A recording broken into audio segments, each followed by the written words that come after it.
Press conference है Jammu and Kashmir coordination of power employees union की तरफ से है। पहले मैं आपको ये बता दूं कि इस कोऑर्डिनेशन कमेटी में जो यूनियंस शामिल हैं उसमें ड्राफ्ट्समैन एसोसिएशन जम्मू व कश्मीर, कुलवीर सिंह जी हैं, JKEU के प्रेसिडेंट हैं। मेरे साथ बैठे हैं Jasvir Singh ji, ITI diploma holder union के प्रेसिडेंट हैं। इनके साथ बैठे हैं Manjit Singh ji, power employees and worker union के प्रेसिडेंट हैं। और मेरे इस तरफ बैठे हैं PDL TDL के प्रधान विनोद पादा जी। मैं जनरल सेक्रेटरी हूँ कोऑर्डिनेशन कमेटी का। आज की हमें जो प्रेस वार्ता जो करनी पड़ रही है उसमें हमारे जो एम्प्लॉइज़ भाई हैं उनके बड़े सारे मुद्दे हैं, बर्निंग डिमांड्स हैं, लॉन्ग पेंडिंग डिमांड्स हैं जिन्हें बड़ी देर से हल नहीं किया गया है। इसी डिमांड्स को हमने आज हाइलाइट्स करने के लिए जहां ये प्रेस वार्ता जो है रखी है। सबसे पहले तो मैं आपको बताऊं कि एक बहुत ही बड़ा इशू है DPC का टेक्नीशियन थर्ड कैडर है जो 98 में अपॉइंट हुआ था। टिल डेट 26 साल हो गए, इनकी कोई प्रमोशन नहीं है। कोई स्नैगनिटी जैसी आ गई है। बड़ी बार ये स्नैगनिटी लिस्टें फाइनल हुई, बहुत बार गई, लेकिन DPC कन्वीनियर जो हैं ये सारा जो काम है ये उनके एंड पे है, ये उन्होंने करना है। अब वो किस कारणवश इसको होल्ड पे रखा गया है ये वही जानते हैं। MD साहब की तरफ से बिल्कुल क्लीन चिट है। उन्होंने जितने भी पेपर्स थे, जितनी भी DPCs के रिलेटेड इश्यूज थे, उन्होंने उनको फॉरवर्ड कर दिया है आगे। तो इसके साथ एक दूसरा बहुत बड़ा इशू है जो हमारे 198 लड़के जो हैं जिनकी DPC करी हुई है, अप्रूवल भी है, MD साहब ने ऊपर भेजा है कि इनको कन्फर्म हो गए हैं। अब उनकी जो कन्फर्मेशन जो है ऊपर से आनी है ताकि उनकी फर्दर प्लेसमेंट जो है वो होनी है। अब 2-2.5 महीने हो गए हैं। अब उन PDL TDL लोगों का क्या कसूर है कि बड़ी मुश्किल से 198 लोग वो कन्फर्म हुए हैं, तो 2-2.5 महीने से वो सफ़र कर रहे हैं। एक तो ये बहुत बड़ा इशू है हमारा, ये भी जल्द से जल्द हल होना चाहिए। उसमें हमारे वेलफेयर फंड के इशू हैं जो बहुत ही पेंडिंग इशू है, इसको भी सरकार को देखना चाहिए। और PDL TDL का इशू तो सुर्खियों में रहता ही है, आपको पता ही है। पिछले दिनों भी ये जो मसले थे रहे।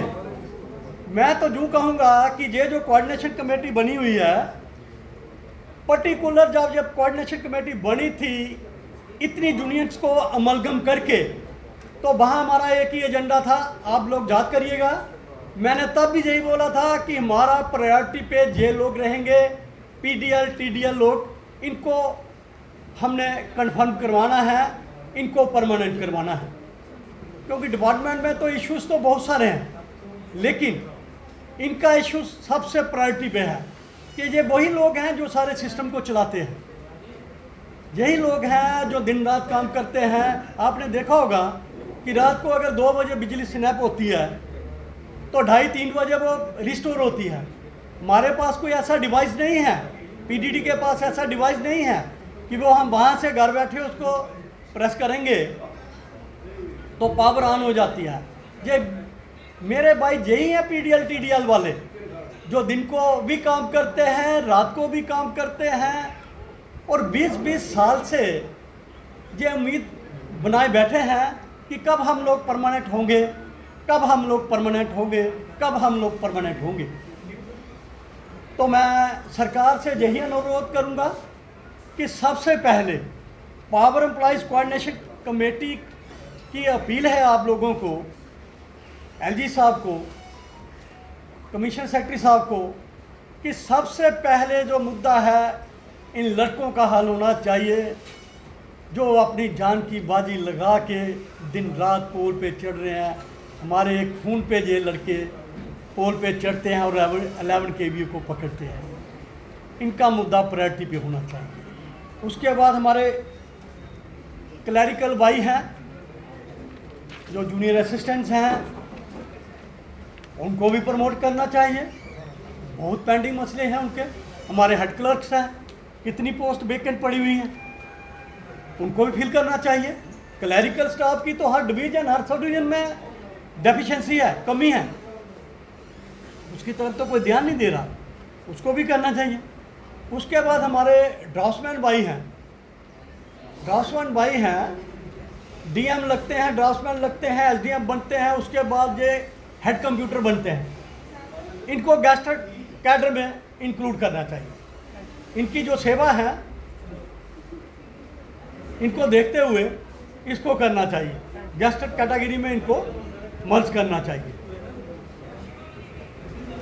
तो बाकी मेरे साथ बैठे हैं जो PDL TDL के विनोद पादा जी, ये भी बात करेंगे, ये भी बताएंगे।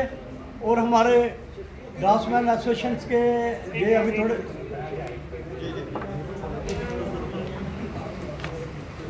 आगे आ जाओ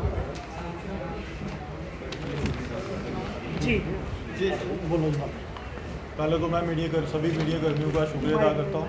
जी पहले तो मैं सभी मीडिया कर्मियों का शुक्रिया अदा करता हूँ। साथ में अपनी न्यू कोऑर्डिनेशन कमेटी के मेम्बरान स्टीव मेहरा जी, गुरवीर जी, इनका शुक्रिया अदा करता हूँ क्योंकि इन्होंने अभी मेरे को PDL TDL का प्रेसिडेंट नियुक्त किया गया है। सर बात ये है कि हमारी DPC 198 लड़कों की हुई है और PDL TDL रेगुलाइज भी DPC के अकॉर्डिंग ही होना है। जितनी पोस्टें वैकेंट होती हैं उसके अकॉर्डिंग ही, जितनी पोस्ट वैकेंट हुई उसके ऊपर ही रेगुलाइजेशन होनी है। तो सर मसला ये है कि आज तक हमारी DPC क्लियर होने के बावजूद भी ऑर्डर नहीं हो रहा है। MD साहब के पास जाते हैं तो प्रिंसिपल सेक्रेटरी के पास जाओ, प्रिंसिपल सेक्रेटरी के पास जाए तो वो कहते हैं चीफ सेक्रेटरी साहब ने बोला हुआ है।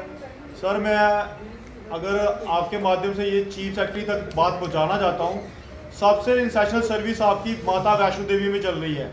माता वैष्णो देवी में पावर हाउस है जो, वहाँ पे 3 लड़के लगे हैं, तीनों डेली विजर हैं, वही सर्विस ऊपर को प्रोवाइड कर रहे हैं। बाल गंगा से लेकर भवन तक मेरे डेली विजर भाई है, एक भी परमानेंट आदमी वहाँ पे काम नहीं कर रहा है। सारी की सारी सर्विस माता वैष्णो देवी श्राइन बोर्ड को दे रहा है, कौन दे रहा है? डेली विजर दे रहा है। अगर एक लाइन फॉल्ट होती है 33 KV की, वहाँ पे 4-4 लाइनें प्रोवाइड की हुई हैं, वो एक को बंद करते हैं, फॉल्ट होती है दूसरी को इमीडिएटली प्रोवाइड करते हैं चलाने के लिए। और जितने भी साथी मेरे काम कर रहे हैं आप देख रहे हो, अगर माता वैष्णो देवी श्राइन बोर्ड की ये हालत है, वहां पर एक भी आदमी रेगुलाइज नहीं है।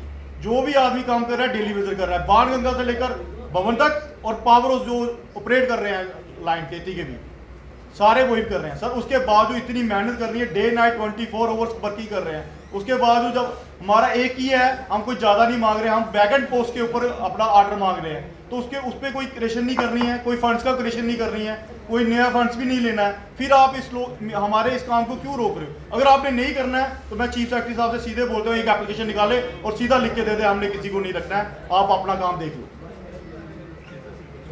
और आप भी अपने राह पे चले जाएंगे। सर बस दैट्स ऑल, धन्यवाद। हमारा जो मुद्दा है वो सारा का सारा फोकस है कि जो हमारे नीड बेस और डेली वेजर हैं इनको किस तरीके से रेगुलाइज किया जाए। हमारे बहुत सी पोस्टें टेक्नीशियन की वैकेंट जो प्रमोशन नहीं हो रही हैं, अगर वो प्रमोट होंगे तो इनके लिए वैकेंट पोस्टें खाली होती हैं। तो हम गवर्नमेंट से एक रिक्वेस्ट करना चाहते हैं, सेक्रेटरी साहब से ये अपील करना चाहते हैं कि आप सबसे पहले DPC जो हमारी कैडर की नॉन गेस्टेड की है उसको रेगुलर बेसिस पर किया जाए। 6-6 महीने के बाद होनी चाहिए, कई साल लग जाते हैं, वो होती नहीं। और उसमें अगर कोई कुछ है तो उसको क्लियर करके, ताकि ये नीड बेस और डेली बेस तभी रेगुलर हो सकते हैं जब टेक्नीशियन आगे बढ़ेंगे, टेक्नीशियन की प्रमोशन होगी, जूनियर असिस्टेंट आगे जाएगा और ये लोग उन जगहों पर फिट बैठते हैं। तो हमारी गवर्नमेंट से यही अपील है कि हम 24 घंटे सेवा दे रहे हैं गवर्नमेंट को, हम किसी कंट्रडिक्शन पर नहीं आना चाहते, हम किसी के साथ मतभेद में नहीं आना चाहते। हम गवर्नमेंट को अपनी पूरी सर्विस 24 घंटे दे रहे हैं और रिक्वेस्ट ये कर रहे हैं कि हमारे भी जो ड्यू राइट्स हैं वो टाइम टू टाइम मिलने चाहिए। Thank you.